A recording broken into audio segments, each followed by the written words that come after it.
Olá, pessoal. Vamos falar hoje, né? Começar nossos estudos, falando hoje de um assunto extremamente importante para a medicina legal e que consiste na base fundamental de praticamente todos os exames periciais, que é a traumatologia forense, né?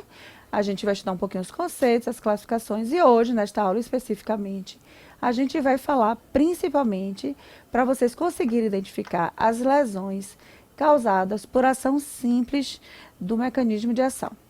Né? A gente falando um pouquinho do que é a traumatologia, é aquela parte da medicina que estuda os mecanismos, as lesões, as ações vulnerantes que geram traumas e que causam dano ao corpo do indivíduo, né? Então, elas são classificadas de acordo com os autores. Essa classificação é uma classificação teórica, é uma classificação didática, que vale a pena vocês estudarem depois. E vamos começar pela, talvez assim, o alicerce da medicina legal, que é as lesões causadas por agentes de ordem mecânica, né?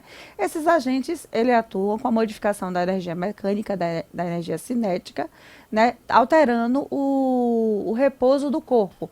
Então, o corpo está no estado de repouso, ele modifica, ou o corpo está no estado de movimento e ele modifica, e essa modificação normalmente traz um dano corporal ao indivíduo, causando uma lesão, tá? Então, como é que esses agentes funcionam? Eles funcionam de acordo com a forma de atuação. Então, eles podem atuar por pressão e deslizamento, por choque acompanhado ou não de deslizamento. E, de acordo com esse mecanismo de ação, vai gerar uma lesão típica e característica, né? Então, por exemplo, as lesões simples, que são as lesões que a gente vai estudar hoje, elas são chamadas de lesões perfurantes, cortantes e contundentes, de acordo com o mecanismo de ação que foi produzida essa ação. E as lesões mistas, que nós vamos estudar na próxima aula, é o acúmulo de duas ações que vão causar lesões com duas, como se fosse assim, a mistura das lesões simples. Então, a pérfuro contundente é a mistura da lesão perfurante com a contundente. A pérfuro cortante da perfurante com a cortante e a corto contundente da cortante com a contundente.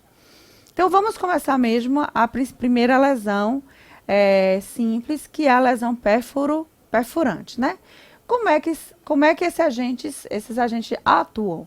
Eles atuam por pressão. Então, você vai ter uma pressão numa parte do corpo do indivíduo que vai levar ao afastamento das fibras, produzindo uma lesão normalmente pontiforme, né? A depender do instrumento que vai causar essa lesão. Normalmente, esses instrumentos, eles são cilíndricos, né? E normalmente tem uma pontinha que serve para a perfuração. Então, a característica dessas feridas, como vocês podem ver na figura, que são feridas pequenas, com pouco sangue, né? Porque você tem mais um predomínio da profundidade do que da largura dessas feridas. Elas podem terminar em fundo cego, elas podem transfixar.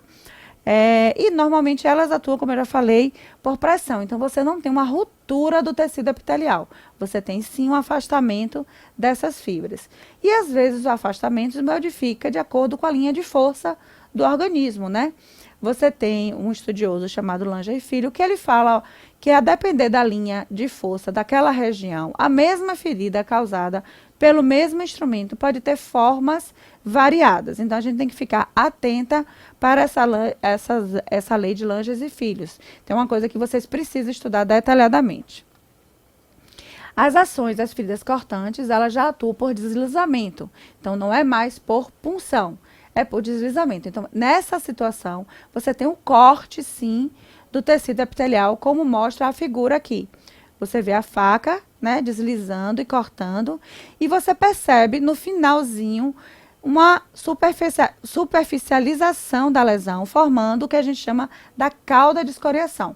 Então, é muito comum cair em concurso, né, como se caracteriza, ou a caracterização da ferida cortante. Então, vocês têm que dizer que é uma ferida de margens lisas, regulares, não tem área de contusão, porque não tem um trauma, ela desliza suavemente, e você tem a formação da cauda de escoriação ao final da ferida, porque normalmente o indivíduo que causa esse dano, ele começa com uma determinada pressãozinha e depois ele suspende, formando essa lesão mais superficial.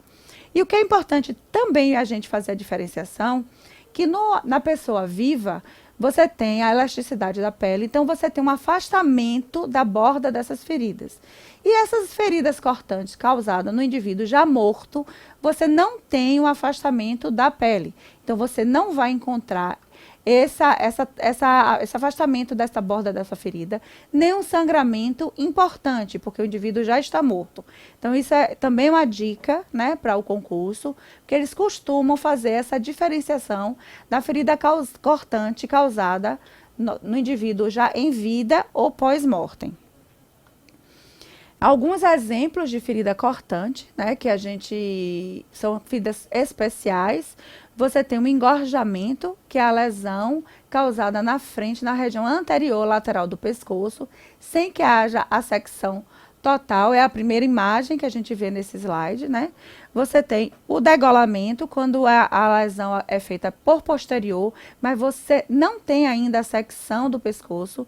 Você tem a decapitação, que é a separação completa da cabeça do corpo. Então, essa também é uma grande dica, gente. Você cai muito em concurso uma caracterização dessa ferida, perguntando se trata de um esgorjamento, de uma degola ou de uma decapitação. E uma outra coisa que também cai em concurso é o espojamento, que são feridas cortantes causadas normalmente por meio de veículos ferroviários. Então, lesões causadas, por exemplo, em pessoas que sofrem acidentes ferroviários em linhas de trem, em que você tem uma secção do corpo, mas sem ter uma secção perfeita, como ocorre no esquartejamento, que você tem a secção do corpo dividido por partes iguais. Uma outra lesão de cortante, que também é uma lesão especial, são as lesões de defesa, causadas nas faces anteriores das mãos, nas regiões dos antebraços, nas pernas. Normalmente, um indivíduo, quando ele vai reagir a uma ação, a uma agressão causada por uma faca, que normalmente o objeto faca pode causar uma lesão cortante, quando você utiliza a parte que tem a navalha, a parte de gume, normalmente o indivíduo tem a reação imediata de tentar segurar esta faca. Então, nesse mecanismo de segurar a faca, você pode ter feridas como a terceira imagem, que você tem secções, feridas cortantes, na região anterior da mão. As feridas contusas também são feridas simples, né? Também abrange um grande número dessas feridas, e nessas feridas contusas você tem situações especiais, pontuais, com nomes diferenciados. Né? Ela é provocada, né, por uma compressão, por uma tração e às vezes um deslizamento, mas esse deslizamento é com muita força, tá? E você caracteriza ela de duas formas. Você tem a ação passiva, quando o corpo está em movimento e ele se choca com o agente que causa agressão. Por exemplo, uma pessoa que cai de um andar de um prédio e se choca com o chão. Então, você tem aí uma ação passiva. Você tem uma ação ativa, quando o instrumento que se choca, né, o instrumento está em movimento e se choca com o corpo em repouso. Por exemplo, uma pessoa que é atropelada por um carro ou por uma bicicleta. E você pode ter também uma situação mista, em que o corpo vai em direção ao objeto, né? Então, são as formas de ação dessa ferida. Esse tipo de questão, de questionamento também é cobrada em concurso público. Então, se liguem nesse pequeno detalhe. E quais são elas, né? Você tem várias, a gente vai falar das principais. A rubefação e a tumefação, dificilmente a gente consegue visualizar no exame pericial, né? Porque são lesões que têm por curta duração, elas ficam por pelo menos, no máximo, 6 horas após a lesão. A rubefação se caracteriza por um avermelhamento da epiderme, né? Então é transitória. E a tumefação é uma pequena elevação na pele após um impacto, tá? Então, dificilmente a gente vai visualizar esse tipo de lesão no exame pericial, mas é uma característica de uma lesão contusa e indica que houve sim uma agressão ao indivíduo. A equimose talvez seja uma das mais frequentes de ser encontrada nesse tipo de ação. E o que é que acontece? Você tem a ruptura dos vasos e o infiltramento do sangue na epiderme. Então, você não tem uma coleção sanguínea, você tem um infiltramento na epiderme. E como esse tecido, essa substância da hemácia, ela fica nessa epiderme, ela é absorvida pelo organismo e ela forma o que a gente chama do espectro equimótico de Legrand-Dessau. Então, quando essa lesão é causada no primeiro dia, você tem uma lesão, normalmente uma equimose vermelho escuro, e progressivamente ela vai mudando a sua cor. Então, isso é um detalhe, é uma dica que a gente dá, que quando você chega com um indivíduo, né, no exame pericial, isso pode ser uma pegadinha de concurso, com a equimose verde e amarelado, né, alegando que aquela lesão ocorreu 2 dias após a data do exame, a gente pode afirmar que essa informação não está, você não consegue fazer o nexo de causalidade, porque as lesões equimóticas com coloração verde e amarelado, normalmente elas aparecem, elas ocorrem após o 12º ou 11º dia do trauma, porque você tem a destruição do pigmento da hemácia, formando um outro pigmento que é amarelado e que depois desaparece. Então, é importante. Temos algumas também equimoses especiais, que são as petequias, que são equimoses que têm o formato de um pequeno ponto. A surgilação, que são as equimoses causadas pela sucção dos lábios. Então, as surgilações também são frequentes nos crimes sexuais, né? É o famoso, da forma vulgar da surgilação, é o chupão. Então, uma surgilação, ela ocorre porque você tem a sucção.